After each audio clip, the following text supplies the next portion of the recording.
Cast is now starting. All attendees are in listen-only mode. Good morning, everybody. Thank you very much for joining us this morning. It's Jack Turner from Protel Associates here, and I'm joined by my colleagues Debbie Brune. Hi, guys. And Andrea Jackson. Good morning, everybody. And we're here today to do a bit of a live discussion covering all things Protel. We're going to aim to talk about MyProtel, the system, how to use it, how to get the best out of it. We're going to be talking about project sales in general, and then hopefully a little bit of chat about industries, markets, that sort of good stuff. So thank you very much to everybody who has pre-submitted questions thus far. Really handy stuff coming in. We've had questions about all sorts of topics, and we're going to try and get to as many as we can in the time we have available. We're hoping to run about 45 minutes today. Just a quick note to say, please get those questions coming in. We've got the ability for you guys to ask and submit questions via the questions pane on GoToWebinar. That's down in the right-hand side of your screen. Please feel free to send any questions in via that question pane, and yeah, we'll get to as many as we can. So we've had lots of questions flowing in, so let's get the discussion started. A theme that's been developing, I think, and this is a question for both Debbie and Andrea, I think, really, is that there's been some comments about how it's often quite tricky when you're following up some of the project leads, because it's difficult not to mention where you found out about said project. Okay, so we often say, you know, it says on the top of all of the leads, please don't disclose your source, etc. So I guess, Debbie, maybe if we could just bring you in, how do you think it's a good way, or what is a good way that you can think of for people to deal with that issue of not disclosing the source and talking about where they got their information? I mean, I think the first thing I always say to people is have a look at your own database. Have you actually sort of dealt with that company yourself in the past? Do you have any contacts of your own which might help you as a way in? But I mean, just so that you all understand our reasons for saying don't disclose where you've got the information from. It tends to be obviously because of the sensitivity of projects. So it's just handling those projects in a more tentative way. There's no reason why you can't use existing contacts. There's no reason why you can't put tentative feelers out to sort of say, you know, have you got anything coming up? Can we work with you? All of the usual things. So I don't think it should ever put you off. I mean, there's very few projects where you would definitely categorically know exactly, you know, who to speak to, etc. So I don't think it should ever put you off in terms of handling that data, but it is a case of just handling it in a little bit more of a tentative way. I don't know, Andrea, I mean, on the project side, I mean, you understand that a lot of these projects are sensitive. Do you have anything that you could add to how best to handle those sensitive ones where they can't make mention of the data? I think it's basically Debbie handling each project on a project-by-project basis. Always make sure really that you're checking the sensitivity level prior to establishing any contact. We always say don't ever take the direct approach, and don't ever make mention of the project or direct reference to it. This potentially could get a negative response and really close the door effectively. I'd always say make a general introduction in the first instance, introducing the company and the products rather than being project specific. You know, there are many different routes to take, and you know, I think you can use many different reasons for contacting the company and mentioning alternative sources. For instance, you know, you come across the information from within the industry, networking events. There are many different avenues you can go down. And, you know, try your existing site contacts, as you quite rightly said. It may be able to help you with any introduction.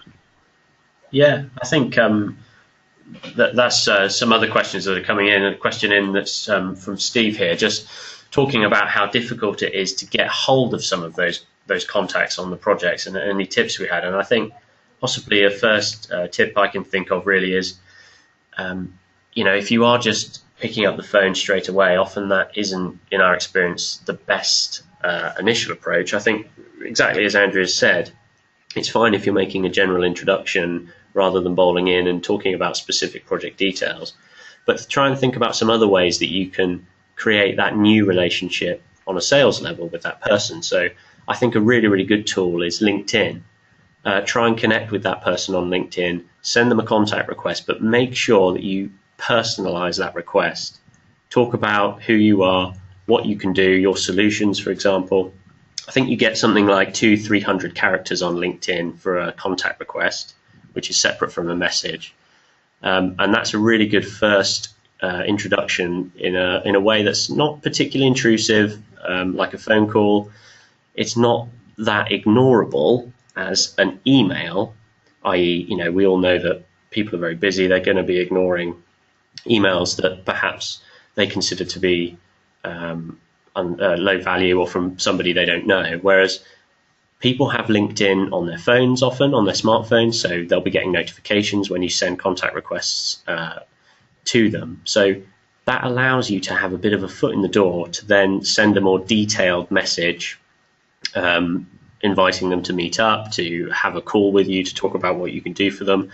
And again, none of this has to be done on a specific project level, unless you do already have knowledge of the site, for example, or you have a contact name of somebody at that end user company that you already know, and you can sort of name drop them in your messages or your communication. That can often help. But Debbie, do you have anything to add there on?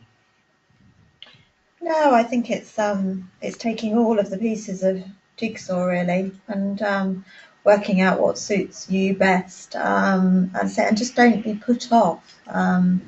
These leads are there to focus you on people with money to spend. They're very sort of good quality leads.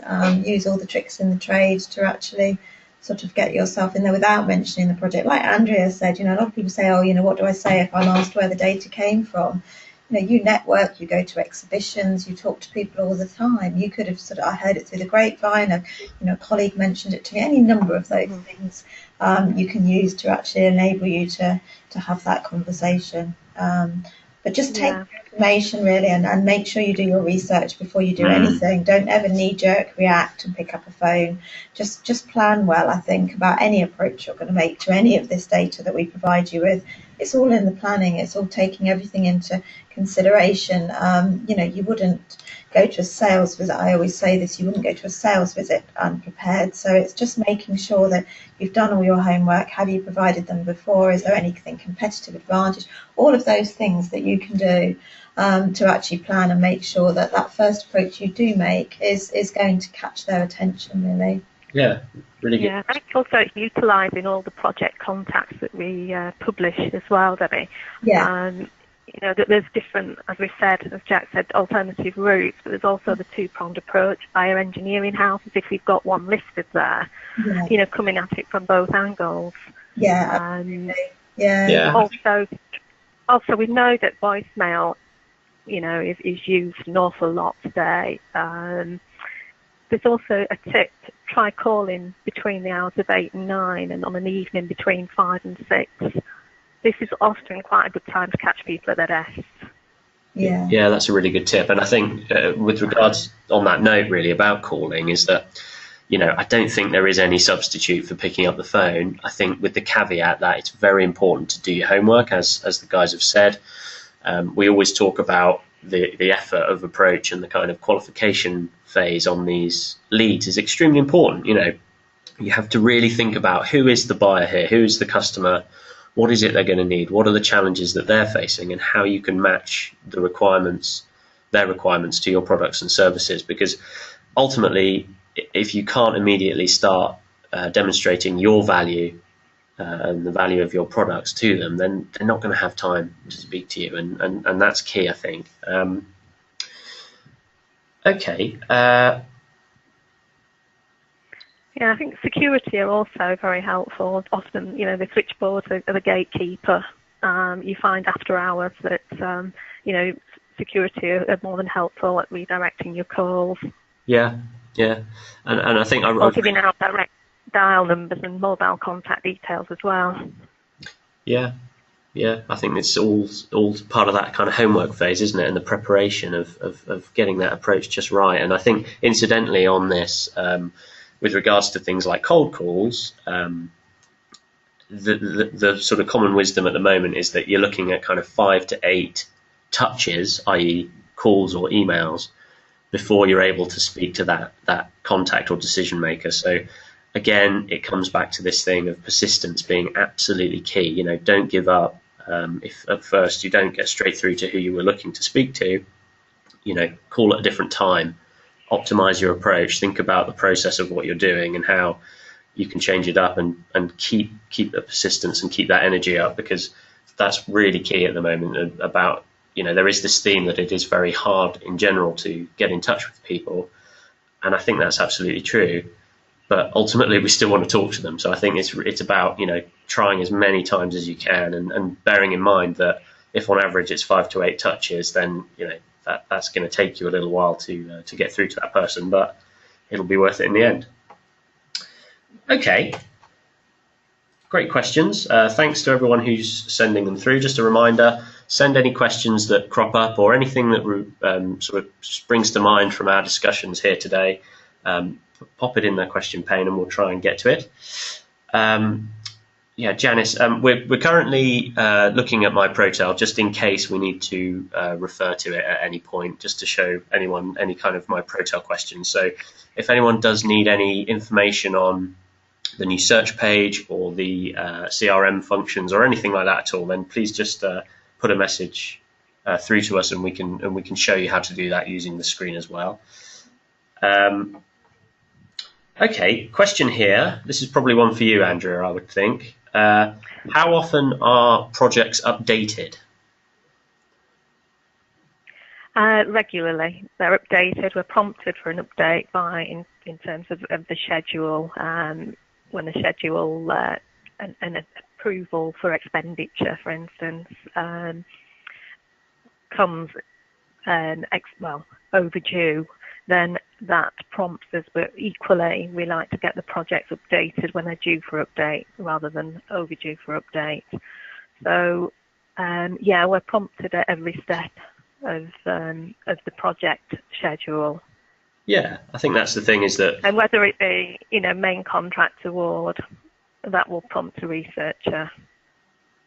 Yeah. Equally, so we have regular internal triggers, don't we? But also, you guys are, absolutely, when you uncover information, it gets fed back onto the system too.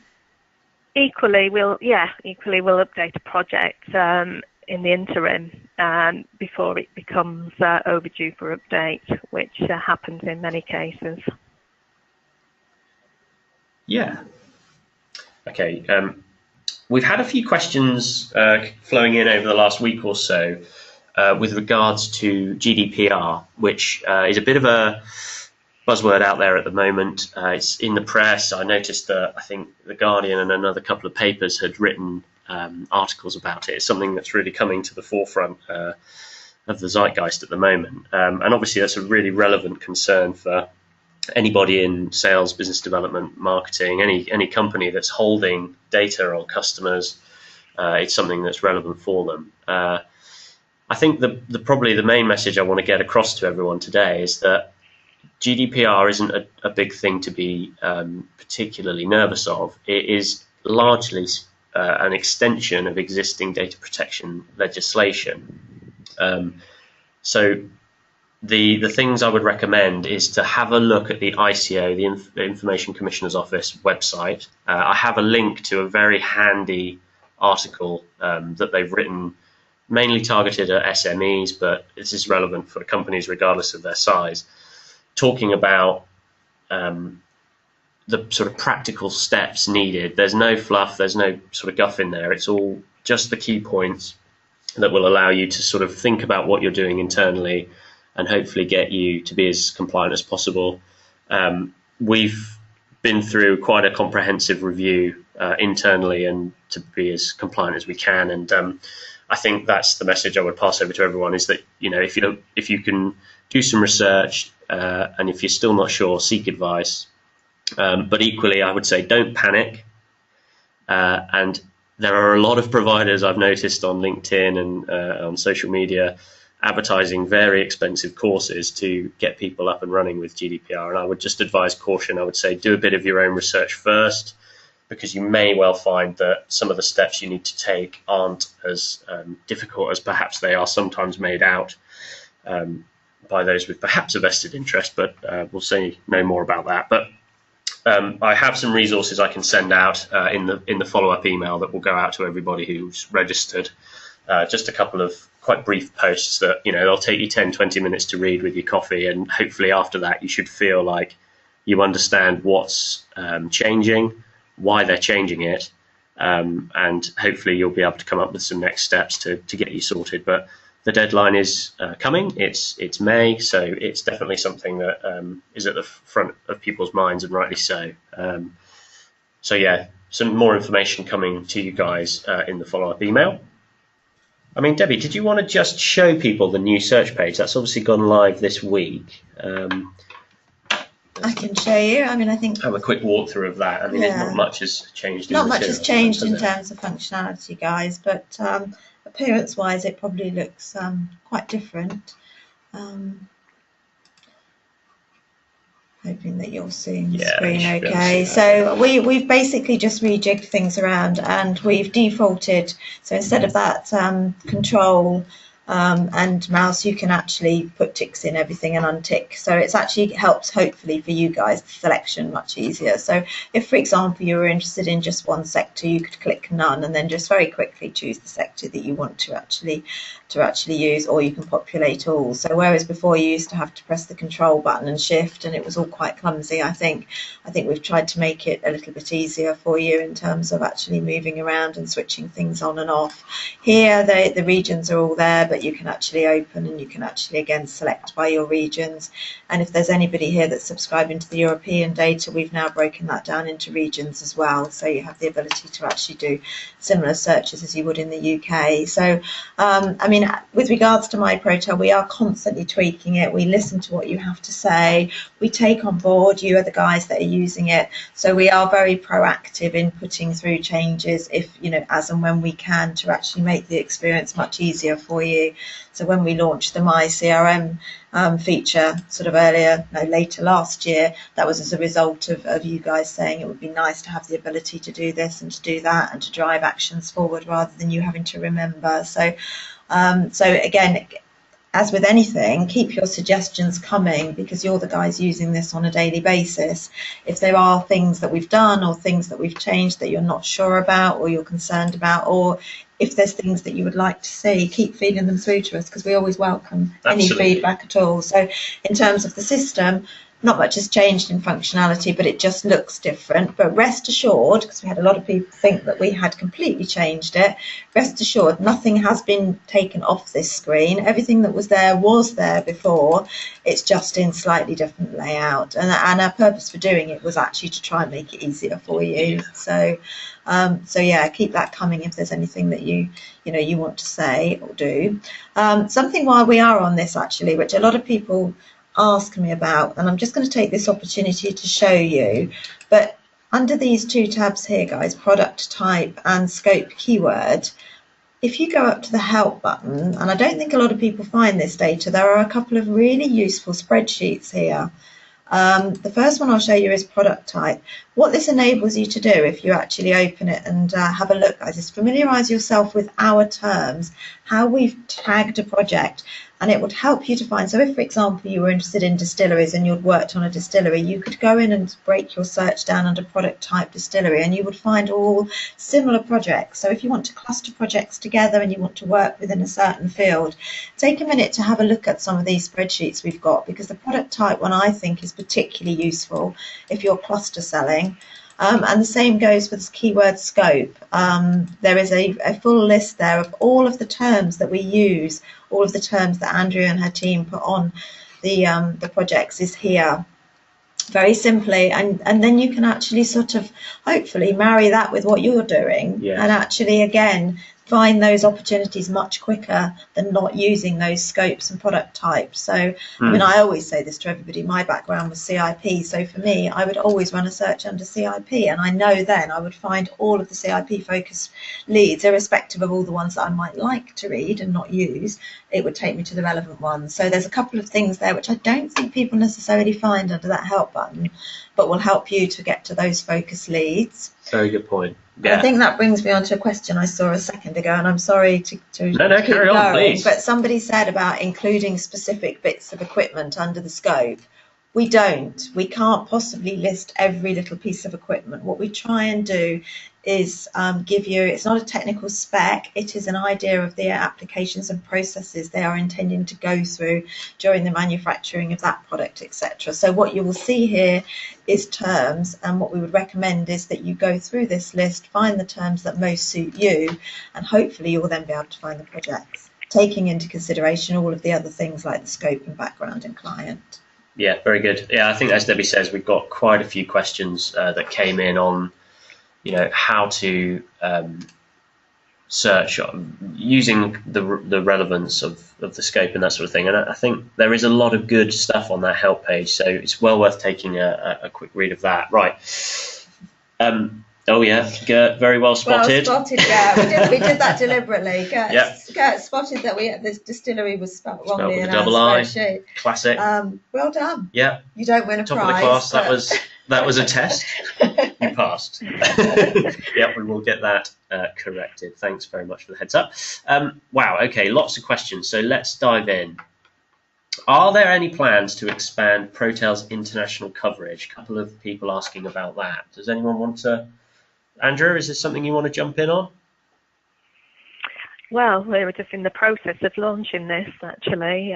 Yes, so we have got plans to launch food and drink in the Benelux countries and France. Yeah. So this is something which we're just in the process of researching at the moment, and hopefully it won't be too long before we have some information available and projects that we can run by you guys. Absolutely, yeah. It's something that's in the pipeline.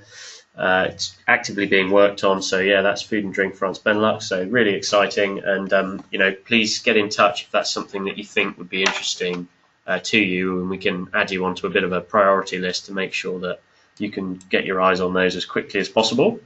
Watch this space. Watch this space, indeed. Right. Yeah, indeed.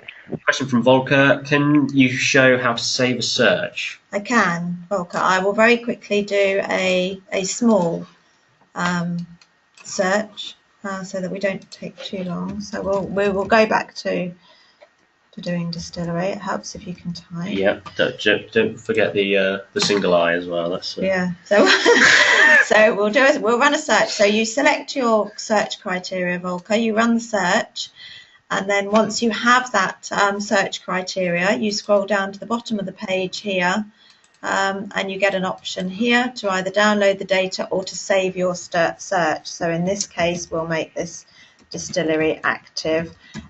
Because we've run the search without any dates or anything in it, basically that search, as we put things on the system that match that criteria, that search will be kept active and current. So because I went and did drink, distillery, pre-sanction, sanction on hold, as things drop off at the bottom that are completed, it will drop out, and as we put new things in at the top, so new projects that match that criteria, it will populate the search. So it will keep it nice and fresh for you. So if there are searches that you want to constantly refer back to, save the search that way. Brilliant. Okay. Andrea, one for you, please. What's the situation with reporting on those small projects that don't appear on the full bulletins? Question from Andy. Thanks, Andy.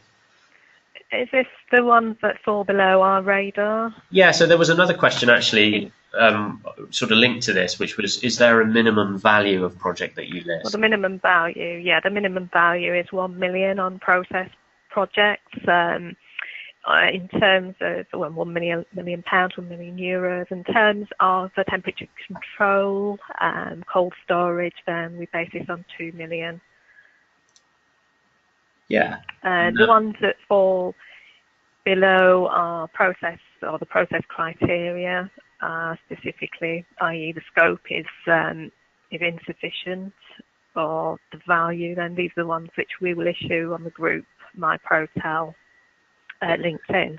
Yeah, so we have a members-only group on LinkedIn, guys, that you can apply to join. I think we have two. One is the Process Industry Sales Group on LinkedIn. If you go to our company page on LinkedIn, you can find that. And then the other one is the Pharmaceutical Industry Sales Group. So just apply to join those. We'll let you in. And then, as Andrea says, anything that doesn't match the main criteria for the reason she's outlined, we pop those over onto LinkedIn. Question from Janice. What do you mean by sanctioned on the search button? So, Debbie, do you want to just talk us through some of the terminology there, maybe, on the status? Yeah, so Janice, pre-sanction is pre-CAPEX approval. Sanctioned is when CAPEX has been approved. On hold is obviously a project sometimes go on hold for whatever reason, planning app refusal, etc. And then obviously we have completed and cancelled. On that note, completed do sit there and they are there for you to use. It's a little bit overlooked. People often don't bother to think there's anything of value in a completed project, but it is still useful intelligence. If there is a group of there is a company that has been quite active over the last number of years on projects and you want to see what they've done and who they used as well as what they're planning on doing, bear in mind you can gather that data by looking at completed. So, but in terms of sanction, Janice, it means the CAPEX has been approved, so that project is moving forward. Great. Okay, this is a bit of a meaty one. Question from Steve. Who do you find is the most influential / important contact? Now, so I think probably this depends on who you are and what you do and what you're trying to sell. But Debbie, any thoughts on good starting points?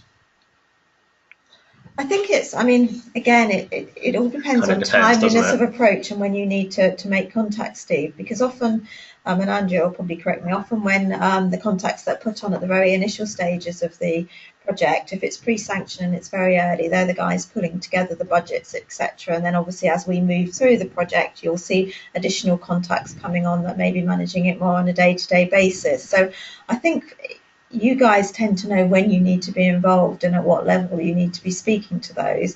So I think, again, it would be very difficult for us to say there is a right or wrong person, really. What do you think, Andrea? Yeah, well, many companies, obviously, the likes of the larger companies, GSK, Greencore, for instance, Premier Foods, they operate for suppliers listings, as probably most of you are aware anyway. So in terms of that, you're going to have to really aim for the procurement contact to be pre-qualified, specified on any projects, and timing. I think it's imperative. You can't leave any contact, if you say, to a procurement state, and I think that applies to wherever you fall within the food chain. Really, I think if you get to procurement start, then you've probably left it too late. You need to be establishing and building the relationships earlier. If not only to be, if you're not successful on that specific project, then it's that building the relationships for the next project. Yeah, that's it. It's all good time invested, isn't it? Excellent. Okay. Question from Vanita. This is regards to the search screen, bit of feedback. The search resetting is what Manita's asking about, really. So you may have noticed each time you run a search that it will wipe the criteria that you've selected. This is a bit of a limitation we've been grappling with the system, which we're hoping to improve in the coming development cycle. What I would say is that if you're looking to preserve the fields you have populated on the search page, a little tip, and I know this isn't ideal, but it's a bit of a workaround, Anita, is that you can hold Control when you press the search button, and it will open your results in a new tab in your browser if you use Chrome or Microsoft Edge or whatever. Holding Control and hitting the search button, Run Search button, which is the red one in the bottom right, will open your search page results in a new tab and preserve the original search page on which you populated your original search, if that makes sense. So that's a way of keeping the criteria there that you've selected open for you to then go back and adjust and run another search. And then if you continue to hold Control on your keyboard and click that, it'll open that in a new tab and preserve all that for you. So A bit of a workaround there. Okay. Yeah, a couple more questions about small projects. I think, yeah, keep your eyes on the LinkedIn page for those guys. We've talked about adding new industries. What about other European countries? Yeah, good question. I think ideally, of course, that's something we'd love to look at in future, but obviously we need to make the existing coverage a success before looking into that. I mean, if that is something that's of interest to you, then please, get in touch with us. Use that contact button on MyProtel. If you're looking to send, if you've got particular countries or sectors that are of interest, then please feed it back to us, because obviously, we will always be looking to prioritise that sort of development, I think, and any feedback is really useful. I don't know if you'd agree, Andrea. Absolutely, yeah, absolutely. Yeah, we're about listening to what the associates want. Yeah, absolutely. And take everything on board, yeah. I think food and drink is a natural progression, and yeah, definitely. Organic expansion of what we've already got.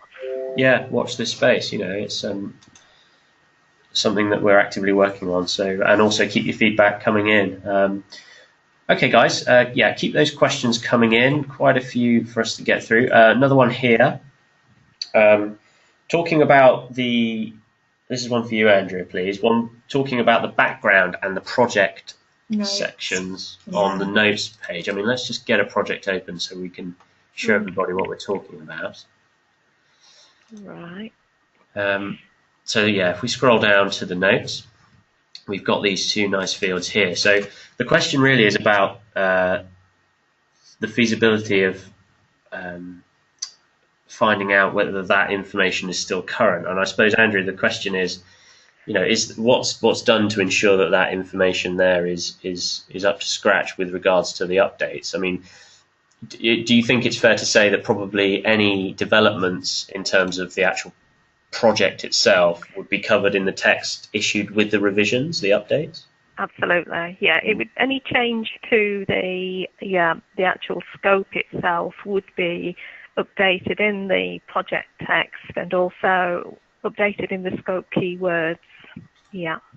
So don't expect the background project and scope to change on this first page, guys. You would need to actually go under the view update history here. Yeah. This is a brand new project, so it's not going to show you any. But if I show you an example of a project further down that's been, in my terminology, been around a bit longer. Let's find one that's been around for a while. And see, so if we go on to something like this and we click on view update history, you'll see that's where all the changes appear. So as anything changes in any context, whether that be scope, schedule, contacts, they're all logged in this screen here, which is the view update history. So have a look. But in terms of, if you mean about will that change and is that current, the initial text doesn't change. It's the update that changes that text later on. Absolutely, yeah. Yeah, and if there's any specific change to the scope, for instance, if the project becomes, changes from a new build to an extension or a refurbishment, we'd probably make mention of any change within the text itself, update text below. Yeah, and I guess a good way of keeping on top of those updates as they're issued is to make sure that you're making use of the track this project button, which I think is over on the top left there in the toolbox. Debbie's just hovering over that now. So that will send you a list of projects that have had an update on a given day. So it's not going to spam you every time Andrew and the team are pushing out updates, which they do very frequently, but it will give you a bit of a daily digest of essentially these are the projects that you're tracking that have had an update. There's a link in the email. You can go in, go straight on the update history, and then, have a look and see what's changed on the project. Okay, so question here for you, Debbie. What are the company and bulletin ID fields for? So that's back on the search page. That's back on the search page. So just give us a quick rundown of basically you can select by company. So if you, I mean, I always use this as an example because historically there's always been lots of projects, but if I click Glaxo and run a search, it's going to bring up everything that Glaxo is on the system for Glaxo, whether that be current or completed, although for some reason our system is going extremely slowly. So it enables you to search by company, bearing in mind it's the company where the project's going to sit. And the bulletin number, the bulletin ID is basically our bulletin number. So if there is a project that you've seen the bulletin number of and you just want to go and quickly have a look, because I don't know one off the top of my head, I'm going to have to click on the link to get one. To show you as an example, but basically once you've found a project bulletin number, you can then just go and populate the ID, and it will take you straight to the bulletin very quickly. There you go. So yeah, so it's company is the company name where the projects are, and the ID is our project bulletin number. Okay. Yeah, so there's a question here about success. And I think this is a really important issue, actually, is possibly thinking about and defining success in relation to our project intelligence. And Debbie, I think this is something that you work a lot with our clients on, to making sure that they are getting the most out of the system. I mean, could you just talk a little bit about what success means to some of our different clients and ways in which they can sort of measure and monitor that? Yeah, I mean, I'm always keen to say success comes in many shapes and forms. And, you know, whilst at the end of the day, everybody wants an order, there's success in lots of other ways. And I think Andrea touched on this earlier when she talked about building a relationship. It's not all about getting an order from that particular project. It's about building a relationship for future. It's about getting on approved supply lists. Of course, it's about getting an order occasionally, but there's so much more. It's face-to-face meetings. It's about successfully running email campaigns and getting results that way.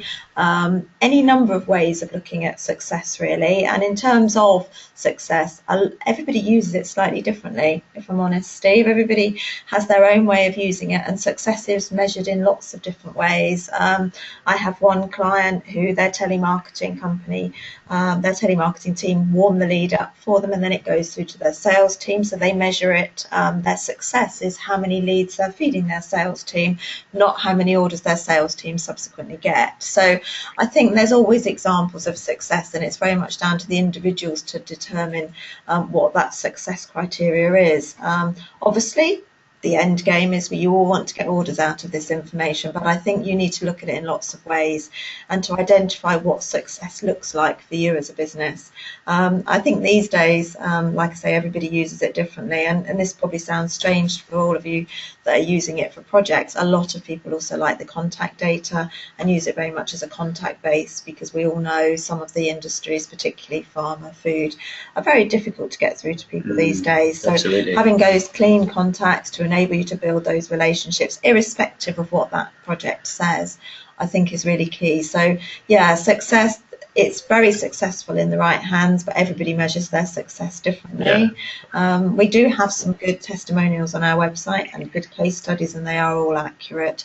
And I love nothing more than to hear somebody contact me and say, I secured an order for £200,000 the other day. Yeah, or I've got an order for £60,000 by making a call at the right time. So in the right hands, it can be successful, but success needs to be measured by you, really, not by us. Yeah, and I think that I would just reiterate, really, I think it's all about working with your account manager. And if you're not sure who that is, then just get in touch with us using that contact button on Protel, on MyProtel. But just making sure you have a clear definition of what is it you're looking to achieve, and make sure that that's, it's the old cliche, make sure it's smart, smart objectives, etc., and goal setting, but making sure you've got something that's quantifiable and grounded in reality against which you can judge the success of the system. Because at the end of the day, it's in our interests and in your interests to make the best out of this information. So I think that's definitely a really positive way of engaging with the data and with the system.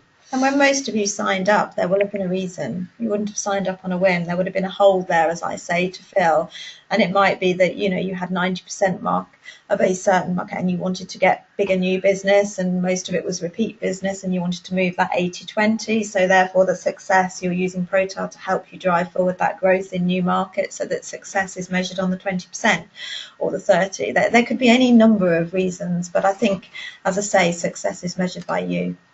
Very good. Yeah, so we've got another question here talking more about contacts. And Debbie, I was just hoping you could explain where that contact data is found, because we've been sort of referencing it quite a lot, and we're getting some questions saying, well, where do I find that contact data?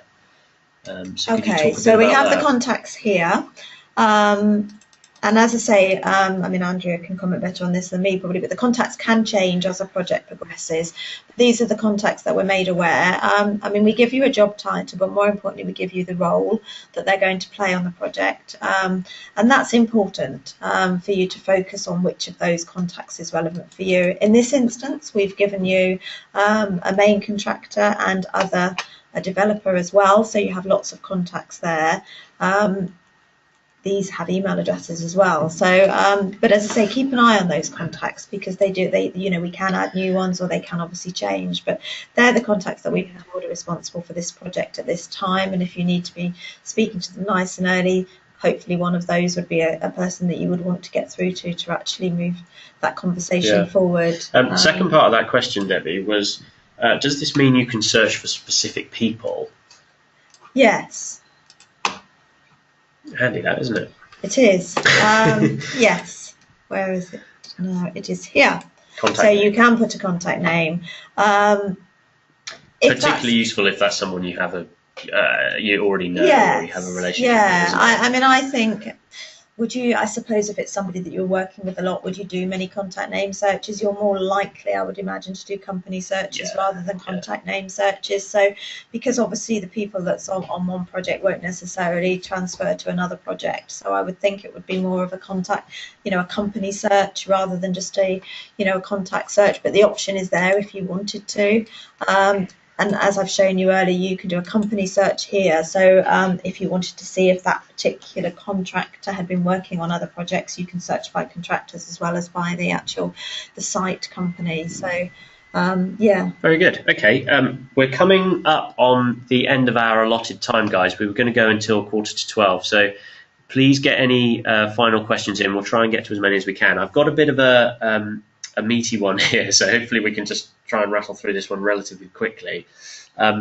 It's talking about the fact that contacts are often quite senior that are listed on projects, and just whether there was any way to deal with contacts who may be a little bit removed from the kind of day-to-day CapEx side of things that we're talking about. I mean, Debbie, did you want to talk a little bit about the reason why the contacts are listed in the way they are? Yeah, again, Andrea probably can answer this, but the contacts that we put on this bulletin at the moment, these are the guys that are putting together. This is a pre-sanctioned project, highly sensitive. These guys are playing a part in pulling that project together to decide what they're going with, etc. I think I'm right in saying, Andrea, that as it progresses, if there are additional contacts, you will continue to add them, won't you? So, absolutely, yeah. And often if the project is at a very early concept feasibility stage, there won't be a project team established. So that's where you may find the higher level contacts on there, because it hasn't been passed down to the team yet. It's still at a senior management level. Yeah. But those, obviously, the project contacts will be updated as and when.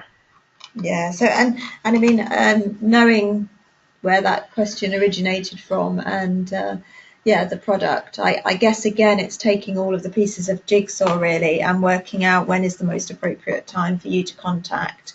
Everybody again sells different pieces of equipment, and everybody will know when is the best time to be having that conversation. So take all of that into consideration when you decide who you're going to call or when you're going to call and who is the most appropriate person to be speaking to. Another couple of quick questions which I'll just rattle through. Just a reminder, guys, got a couple of minutes left, so any quick questions you've got, please chuck them over. So do you offer a call service on behalf of associates?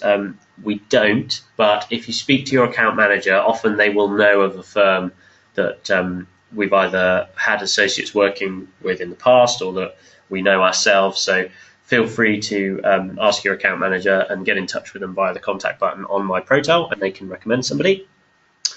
Some more comments here about small projects. I think, yeah, just keep your eye on LinkedIn.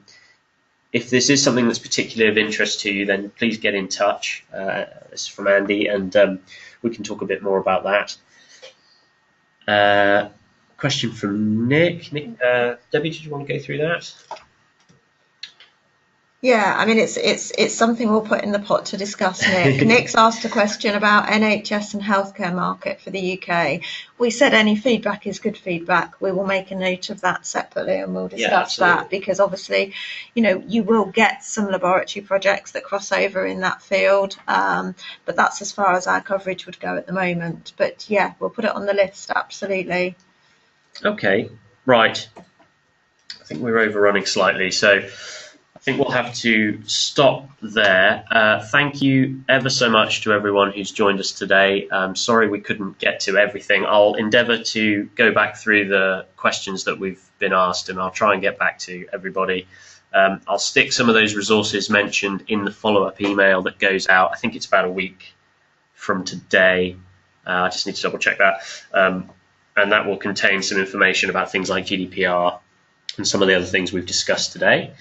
The only other thing that remains to be said, I suppose, is thank you very much to you, Andrea, and to Debbie, and thank you very much for your time, everybody. Thank you, everybody, and get back in touch. Yes, thank you. Anything else? Yeah, thanks very much, and we'll speak to you all very soon. Bye-bye. Thanks, bye-bye.